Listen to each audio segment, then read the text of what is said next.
Bonjour tout le monde. Aujourd'hui je reviens avec vous pour vous montrer comment faire un flickbook. Il y a énormément de façons de faire un flickbook. Moi je vais vous montrer la manière dont moi je le fais.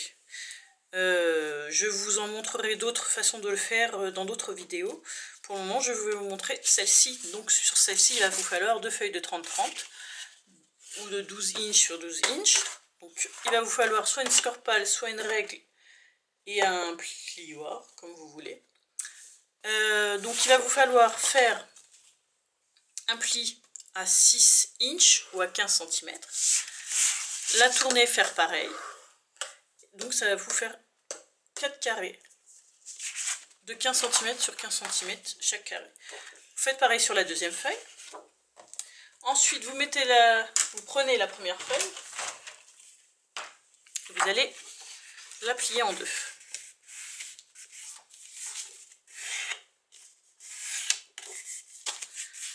Ensuite, on va, donc moi je vais reprendre la scorpale et je vais faire un pli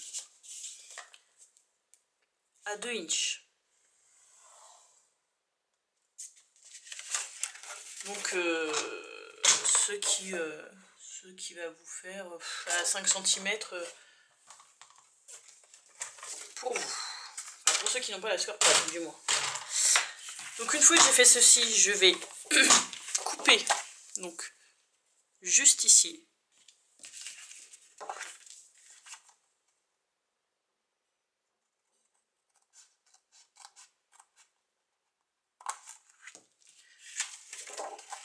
Et je vais plier.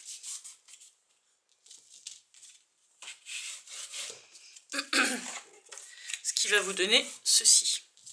Ensuite, moi je veux faire une petite encoche ici. Donc soit vous prenez une perforatrice ronde ou la perforatrice que vous voulez, soit vous avez comme moi une pêche-borne, et dans ces cas-là, vous pouvez faire comme je vais faire. Donc je mets mon pli à 3 cm. Hop, je perce, je retourne et je fais à 3 cm. Ensuite, je vais venir couper ici.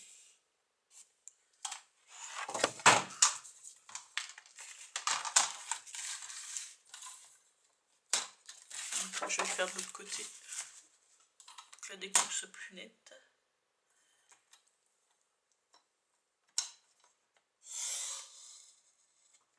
Voilà. Hop, et voilà ce que ça donne. Donc, je vais juste faire mon pli aussi ici. Donc j'ai pas mon pli noir, je l'ai pas pris avec moi. Et je vais prendre ma colle et donc ici, sur cette partie, je vais mettre de la colle ici et ici. Et je vais en mettre une en haut de ce côté-ci. Et là je colle. Je suis en haut, hop, je redescends.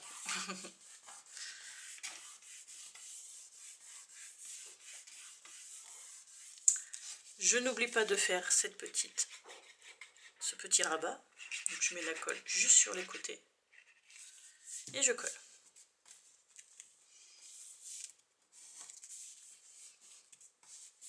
Donc une fois cette partie-là est faite, hop, on la laisse de côté et on va faire la suivante. Donc je prends ma deuxième. Je la plie en deux. Et je vais découper cette partie-là. Donc juste ce carré-là.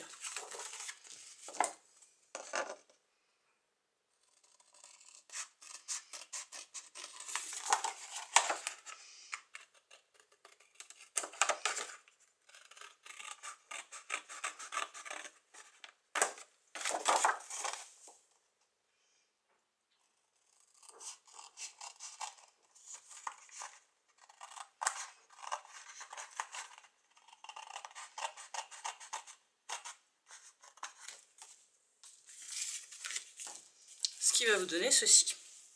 Donc je vais juste redécouper un tout petit peu ici pour que quand je plie, ça ne bloque pas. Donc, par contre je vais reprendre cette fois-ci mon massicot pour être un peu plus net. Alors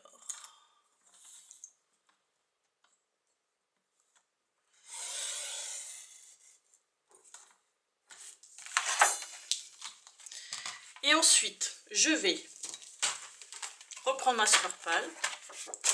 Et du coup, je vais chercher ici le milieu. Donc moi, c'est 3 cm. 3 inches. Donc vous, c'est je ne sais pas. La moitié de 15 cm quoi. Donc j'ai pris la moitié. Je reprends mon massicot et je vais découper donc de là au marquage. Donc c'est à peu près ici. Je découpe, ce qui me donne ceci. Et du coup celui-ci, je vais le retourner et je vais le coller juste ici. Donc je colle mes morceaux.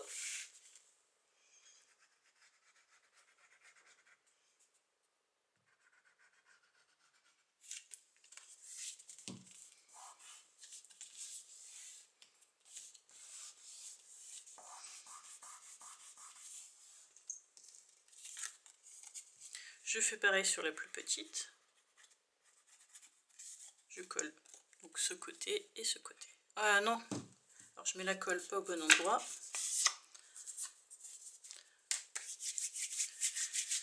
Ah là là, quand on veut se précipiter. Donc je mets de la colle plutôt de ce côté-ci.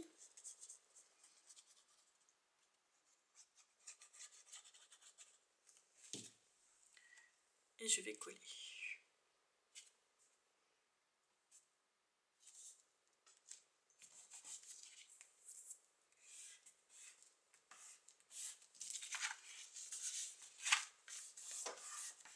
Voilà. Ensuite, je reprends ce morceau. Je reprends celui-ci. Je le pose au milieu. Je ferme. Et là, je vois que ça dépasse. Donc je vais juste découper ce qui dépasse pour que ça soit plus facile après pour l'assemblage et que ça se fermera plus facilement. Donc, vous voyez, je vais découper de sorte. J'ai pas les bons ciseaux.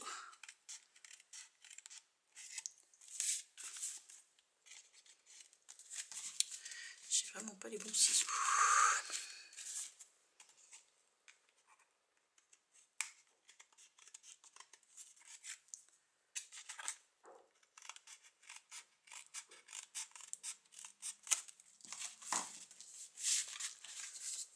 Le problème c'est que c'est pas net. Donc je vais repasser un petit peu avec mon massicot.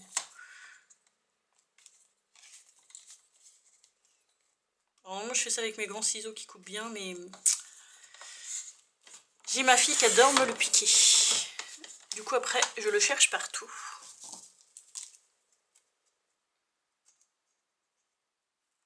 Et là j'ai pas remis la main dessus. Comme hier, c'était l'anniversaire, je l'ai fêté l'anniversaire avec ses copines. Et du coup on a fait une séance scrap. Du coup il y en avait partout. Donc une fois que ça c'est fait, on va assembler. Donc on va laisser un petit jour pour pouvoir plier plus facilement. Et on va prendre du masking tape. Si je retrouve mon masking tape. Où tu es masking tape? Ah, je l'ai perdu. Je l'ai retrouvé. Donc, la partie la plus chiante, parce qu'il faut être droite et il ne faut pas que ça bouge.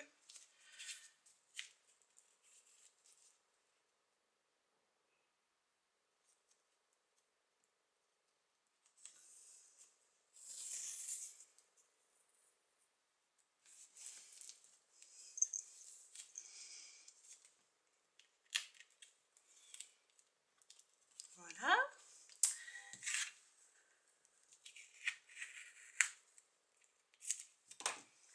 Ensuite, je le retourne et j'en mets aussi de ce côté.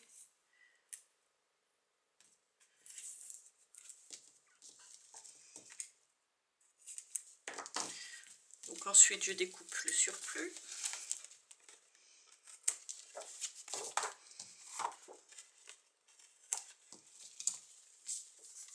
Et là,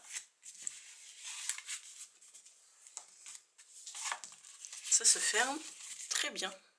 Donc ensuite, il ne reste plus qu'à le décorer. À mettre des petites surprises ici, des petites surprises ici, ici, ici, ici. Moi, je vais rajouter une petite enveloppe. Enfin bref, je vais rajouter plein de petites choses, plein de petites surprises. Donc je vais vous le montrer. Peut-être pas les surprises à l'intérieur, parce que ça va être une surprise pour quelqu'un. Mais je vous montrerai comment c'est à la fin. Donc je vous retrouve tout de suite. Alors, je vous retrouve avec le figbook que j'ai pas tout à fait terminé, mais pour vous montrer à peu près ce que ça donne. Donc, ça c'est la page d'accueil, oui, la page de couverture. Donc quand on ouvre, donc j'ai pas tout fini, hein, il me reste encore à finir de décorer là, à mettre des choses là. Donc là j'ai mis des petites choses, je ne vous montre pas parce que c'est pour une personne. Là j'ai mis des petites cartes. Là j'ai mis quelque chose aussi. Hop. Ici j'ai fait une petite enveloppe où je mettrai sûrement mon petit mot. Ou autre, je sais pas encore. Donc ici, j'ai collé un sachet. Ici, j'ai mis ça, mais c'est pas sûr que ça reste. Mais bon, je vous montre un peu comment je l'ai décoré. Et ici, j'ai mis pour le moment un petit tag que j'ai fait. Et il me reste encore des petits... Voilà, il me reste plein de choses à faire sur cette page. Voilà. C'était juste pour vous montrer comment j'ai fait. Voilà. J'espère que cette vidéo vous a plu, qu'elle va aider quand même beaucoup d'entre vous. Et puis je vous retrouve très vite pour une prochaine vidéo. Bye bye!